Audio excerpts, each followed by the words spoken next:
Hai guys, ini hari 9 saya berada di Melbourne. Cuaca cukup enak pada hari ini.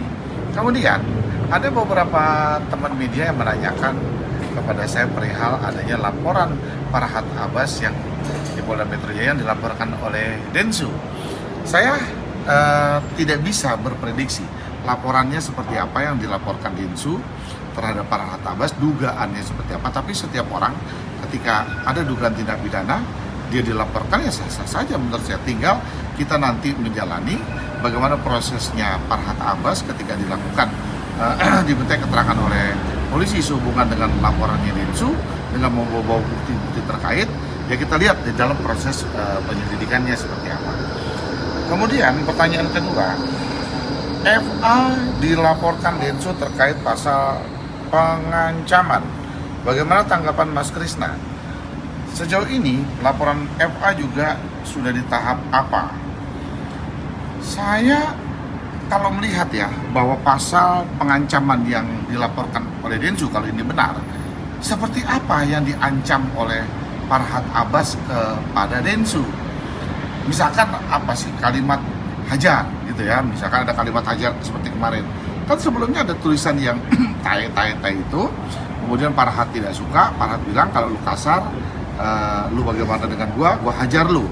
Nah, lalu setahu saya juga kalau orang terancam, dia diintimidasi dengan ancamannya itu, dia merasa ketakutan, lalu berbahaya untuk kehidupannya dia, berbahaya untuk dirinya dia, sehingga dia meminta perlindungan hukum kepada polisi, sehingga dia melaporkan bahwa itu pengancaman. Tapi kan kita tahu kalau orang yang diancamnya dia lebih aktif mendatangi daripada yang diancam. Seperti teman-teman netizen lihat, siapa yang mendatangi? Nah, lalu keluar setelah didatangi, dia bilang bahwa sudah clear ya, sudah oke ya, semua ya. Nah, kan proses pengancamannya di mana? Gitu loh. Proses pengancamannya itu di mana kalau dikatakan sudah clear, sudah oke, dia sudah mendatangi. Nah, yang aktif itu siapa? Yang diancam atau yang mengancam? Ya kita lihat lah, apa-apa, sah-sah saja namanya proses laporan penyelidikan, kita akan ikuti bagaimana prosesannya, ya kan. Lalu kemudian laporan Farhad Abbas di Polres Jakarta Selatan yang saya juga ikut mendampingi dalam laporannya itu kan telah dilaporkan adanya ujaran kebencian terkait menyangkut masalah ras dan sebagainya ya, yang ada kalimat apa sih, kecabut pedangmu, ya kan, kau punya burung, kau cabut pedangmu, apalah ya kan, kalimat seperti itu sedang berproses di Polres Jakarta Selatan. Kami pun juga sedang menunggu tahapan selanjutnya untuk dimintai keterangan sebagai pelapor. Ya biarkan itu nanti berproses berjalan. Sampai sejauh ini semua masih on the track berjalan dalam proses laporannya di Jakarta Selatan. Kemudian poin ketiga, info terbaru, Densu melakukan polling terhadap donasi yang sebelumnya diperuntukkan untuk kesembuhan Agus. Tanggapan Mas Krisna seperti apa? Nah, saya bingung. Donasi ini, polling ini dibikin tuh oleh siapa? Ya kan? Ataukah terlegitimasi polling tersebut? Ataukah ada lembaga yang mengesahkan dalam polling tersebut? Ataukah bagaimana? Saya juga nggak paham. Polling ini dibuka tuh untuk siapa? Misalkan, kita lihat dulu dong data akurasinya. Katakanlah yang mendonasi atau yang memberikan sumbangan kepada Agus, misalkan 100.000 orang, ya kan, semua terdata dengan perincian yang jelas, dengan bukti yang jelas, lalu diadakan polling. Kita pun diberitahukan bahwa polling tersebut terdiri dari 80.000 orang. Nah, itu kan memenuhi syarat untuk dilakukan polling. Nah, kemudian kalau misalkan polling itu nanti hasilnya, misalkan oh hasilnya A atau hasilnya B atau hasilnya C, ya silakan aja kalau kalian berani menjalani daripada hasil polling ini.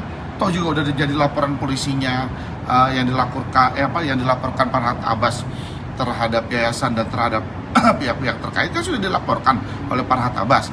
Nah, kalau hasil pollingnya kalian berani jalani itu sesuai dengan hasil pollingnya, silakan aja, maksudnya nggak ada masalah, monggo aja. Cuman nanti ya kan kita lihat seperti apa kalau kalian menggunakan dari hasil polling itu lalu dilanjutkan ya kan oleh kalian, ya kita lihat aja seperti apa. Keempat, menurut Mas Krisna, polling seperti ini akurat nggak? Saya katakan tadi, dari mana kita bisa menilai akurasinya? Kan akuratnya seperti apa? Saya juga nggak tahu bahwa ada lembaga polling di Indonesia yang mengesahkan. Saya, sepengetahuan saya, mungkin keterbatasan saya dalam pengetahuan, saya nggak pernah tahu ya.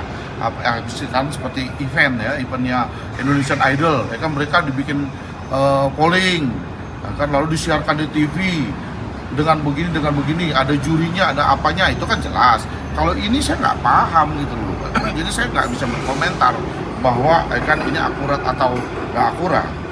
Dan yang terakhir, kalau dari sisi etika, pantas nggak sih uang donasi untuk seseorang namun tidak dilakukan transparansi? Nah kan kita lihat bahwa apa sih yang disalahkan oleh Agus selama ini?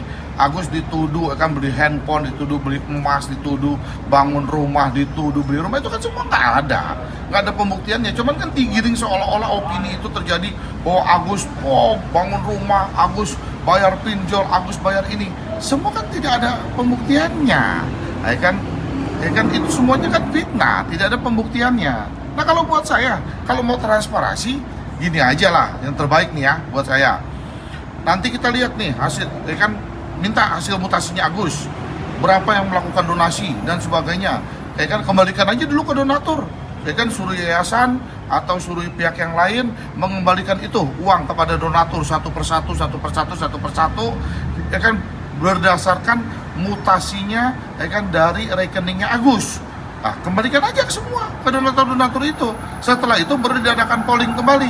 Cocok nggak begitu? Itu saran saya ya. Oke, salam Krisnamurti dari Melbourne.